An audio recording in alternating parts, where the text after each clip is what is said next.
আমার মনে হয় মধুমিতার জন্য এটা শেষ ঈদ হবে।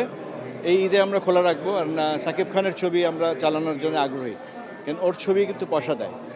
আর এই দুই ঈদের পর তো আপনার কোনো কন্টেন্ট আসে না। এই কন্টেন্ট আসে নাই বলে আমরা কিন্তু হল বন্ধ রাখছি। এত বড় একটা জায়গায় বলে মধুমিতা মতিঝিলে 3 বিঘা জায়গায় আপনার মধুমিতা এক্সিস্ট করতেছে। তো এটা তো একটা মানে ধরেন আব্বার একটা স্মৃতি ধরে রাখলাম আমরা। তো স্মৃতি তো আর আমরা সর্বকালের জন্য তো স্মৃতি ধরে রাখতে পারবো না। আমাদের বয়স হচ্ছে, নেক্সট জেনারেশন কি করবে আমরা জানি না। আমরা ভাবতেছি যে এটা স্লোলি কন্টেন্টের জন্য, কন্টেন্ট থাকলে কিন্তু আমরা খোলা রাখতাম। আমাদের ছবি হচ্ছে না বলে আমরা হলটা বন্ধ করে দেবো ঈদের পরে। দুঃখের বিষয় যে আমি কিন্তু সাউন্ড সিস্টেম আমার ডলবি ছিল, প্রথমে ডলবি নিয়ে আসছিলাম। এখন 7.1 আমি মানে কিছুদিন আগে আমি লাগিয়েছি, কিন্তু এটা কিন্তু অন হয়নি এখনও। মানে এই ঈদে অন হবে। কন্টেন্ট নাই বলে আমি এত টাকা খরচ করছি, অলমোস্ট 1 কোটি টাকা। নতুন স্ক্রিন লাগালাম, সিলভার স্ক্রিন। তো এগুলো করার অর্থ হচ্ছে যে আমরা এই সিনেমাকে, এই চলচ্চিত্রকে আমরা খুব ভালোবাসি বলে আমরা কিন্তু খরচ করছি। যদি আর খরচ না করতাম তাহলে মানে ভাবতেন যে বন্ধ হয়ে যাবে। তা আমরা কিন্তু এখনও আশা করতেছি যে বন্ধটা আমরা খুব কষ্টে বলি যে বন্ধ করে দেব, কেন এই হলের স্টাফদেরকে তো আমাদের বেতন দিতে হচ্ছে। তো বেতনটা তো আমাদের কাছ থেকে দিতে হচ্ছে, কারণ এখন তো আমাদের বিল্ডিংয়ের ভাড়া ছাড়া তো আর নাই। অন্যান্য ব্যবসা আছে, বাট সিনেমা হলটা তো বন্ধ হয়ে গেছে। তো চিন্তা করতেছি দেখি এর মধ্যে যদি এই যে এরা বললো যে সিনেমা করবে, যদি এর মধ্যে সিনেমা চলে আসে, ভালো সিনেমা আসলে আমরা হল খোলা রাখবো। আর না হলে আমাদেরকে দেয়ালে পিঠ থেকে গেছে বন্ধ করে দিতে হবে। না, ঈদে খোলা থাকবে, ইনশাল্লাহ ঈদে খোলা থাকবে। মেসেজ তো আমি বলি যে ভালো ছবি নির্মাণ করা উচিত। আমি মনে করি যে প্রডিউসারদেরকে ফিরে আবার আসা উচিত।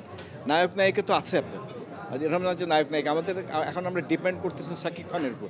বাট সাকিব খান কিন্তু তাকে ক্রেডিট দিতে হয় যে সিনেমাকে কিন্তু সে এখনও বাঁচায় রাখছে। যতই কথা শুনি যে সে অনেক রেমুনারেশন নেয়, তার রেমুনারেশনে 3টা ছবি হয়, এটা হয়, বাট তারপর সে তো দিচ্ছে। তো মানে আপনি যে বললেন যে মারমার কাট সাকিবের ছবিতে মারমার কাট।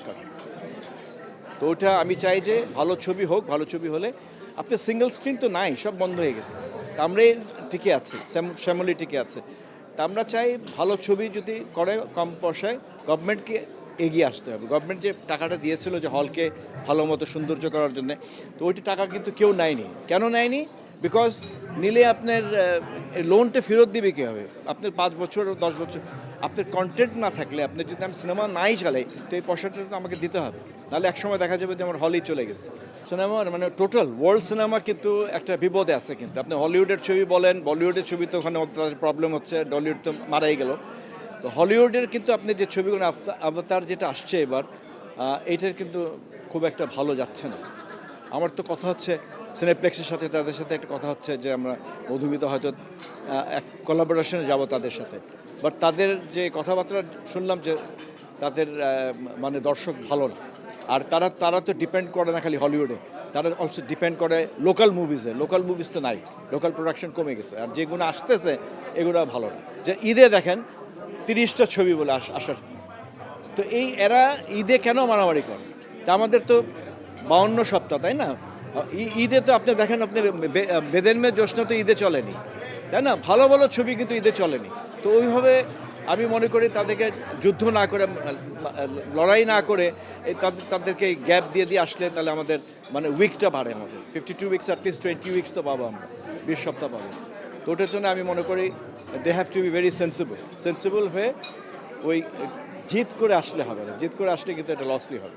কেন ওই যে বলে না একটা ইংলিশে কথা আছে, সার্ভাইভাল অফ দ্য ফিটেস্ট, ডারউইনের। তো সার্ভাইভাল অফ দ্য ফিটেস্টে আপনি কী হবে, ভালো ছবি টিকে যাবে, খারাপ গুণ চলে যাবে।